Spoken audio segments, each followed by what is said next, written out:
Indépendant, j'avais mis devant toi la vie et la mort, et tu as choisi de vivre une vie séparée de moi. Et quoi? Pardon? On est où là? Excusez-moi, mais on est où là? C'est quoi cette histoire là? Ça existe pas tout ça, c'est un rêve ou quoi là? Je suis où là? Je t'avais envoyé des personnes te parler de Jésus, mais à cause de ton endurcissement de cœur et ton refus de changer, tu as persisté dans la mauvaise voie. Attendez, quelle mauvaise voie là? Quelle mauvaise voie? Attendez, j'ai fait plein de bonnes choses dans ma vie, moi. J'ai construit des orphelinats, j'ai aidé plein de gens autour de moi, j'ai adopté des enfants, j'ai jamais tué personne, moi. Mais qu'en est-il de ces bonnes œuvres? On m'a dit que vous étiez miséricordieux. Indépendant tenta de se justifier en relatant ses bonnes œuvres sur terre. Cependant, c'est par la grâce que nous sommes sauvés par le moyen de la foi. Ce n'est point par les œuvres, afin que personne ne se glorifie. La sentence était irrévocable pour lui. Écoutez-moi, personne m'a dit que j'allais aller en enfer si je n'acceptais pas Jésus, si je ne croyais pas en Jésus. Personne me l'a dit, ça. Non. Je savais pas ce qui allait se passer. Laissez-moi me justifier au moins. Laissez-moi me justifier, je veux pas aller en enfer. Écoutez-moi! Ah! Hervé est mort d'insolation. Une après-midi de forte chaleur sur son lieu de travail.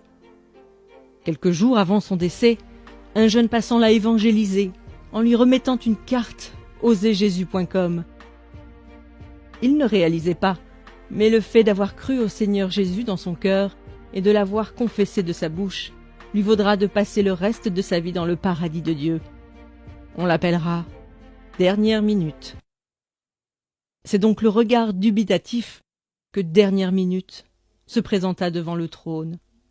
Dernière minute. Je t'avais appelé à faire de grandes choses durant ta mission terrestre.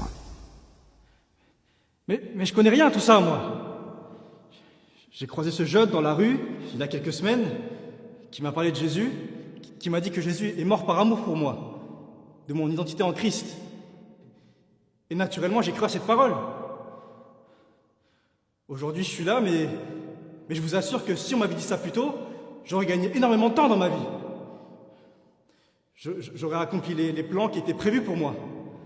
Pourquoi tous ceux qui croient en toi ne témoignent pas de leur foi? Pourquoi? En effet, quiconque invoquera le nom du Seigneur sera sauvé. Dernière Minute a fait le bon choix, peu de temps avant sa mort.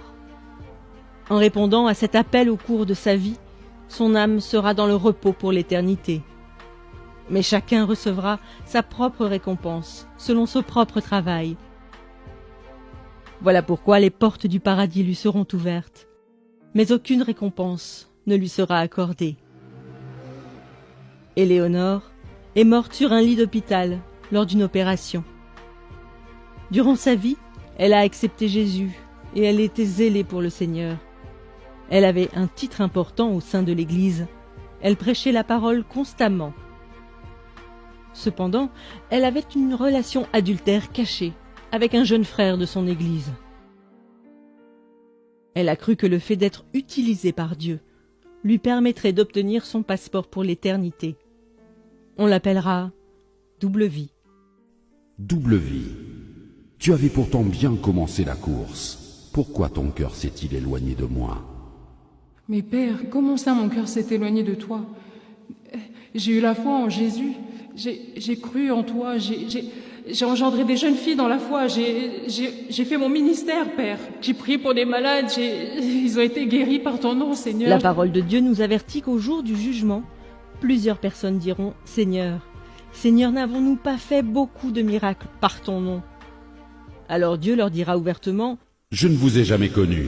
Retirez-vous de moi, vous qui commettez l'iniquité. » Le châtiment de double vie sera plus dur que celui d'indépendant, selon ce que Jacques avait annoncé, qu'il n'y ait pas parmi vous un grand nombre de personnes qui se mettent à enseigner, car ceux-là seront jugés plus sévèrement. Mais Père, je suis ta fille. Je veux parler à mon père. Non, s'il te plaît, papa. Brigitte a été emportée par la mort dans son sommeil au crépuscule de ses vieux jours. Pendant toute sa vie, elle s'est efforcée à être trouvée bon et fidèle serviteur avant d'affronter ce moment ô combien décisif. Malgré les épreuves et les déceptions qu'elle a vécues, elle a gardé son cœur de l'amertume et a persévéré dans l'action de grâce en toutes circonstances. Sans avoir de titre dans son église, elle témoignait régulièrement de Christ et prenait soin des âmes. Le juste juge la qualifiera de « cœur fidèle ». Cœur fidèle, Oui, Père, avance mon enfant. j'ai attendu ce moment toute ma vie. Ai-je manifesté les fruits que tu attendais? Ai-je été trouvé bon et fidèle? Si ce n'est pas le cas, je te demande sincèrement pardon. Selon qu'il est écrit, vous obtiendrez le salut de vos âmes au prix de votre foi. Cœur fidèle rejoindra le Père. Cependant, elle fut surprise de voir que Dieu l'avait appelée à mettre en place une multitude de choses, comme une fondation pour les femmes veuves de son pays. Merci, Seigneur. Merci, Seigneur. Merci. Ces histoires nous exposent à ce à quoi nous serons confrontés. Indépendant est peut-être tout simplement votre collègue ou votre voisin, à qui vous n'avez jamais parlé de Jésus. Il sera jeté dans le feu éternel qui a été préparé pour le diable et ses anges pour l'éternité. En réalité, par votre obéissance à l'évangélisation, un de vous aurait pu lui éviter cette fin tragique.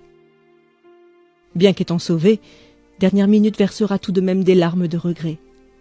N'ayant pratiqué aucune bonne œuvre que le Seigneur avait préparée pour lui, il n'obtient aucune récompense, mais sera sauvé comme au travers du feu. Beaucoup de croyants n'allant qu'à l'église le dimanche et n'œuvrant pas dans le ministère verseront des larmes ce jour-là. Malgré son service pour Dieu, Double Vie passera l'éternité dans les flammes de l'enfer, car on demandera beaucoup à celui qui a beaucoup reçu. Si vous aussi vous vivez dans le péché, bien qu'étant en Christ, confessez-vous aujourd'hui, car nul ne sait ni le jour ni l'heure, mais le Maître arrive.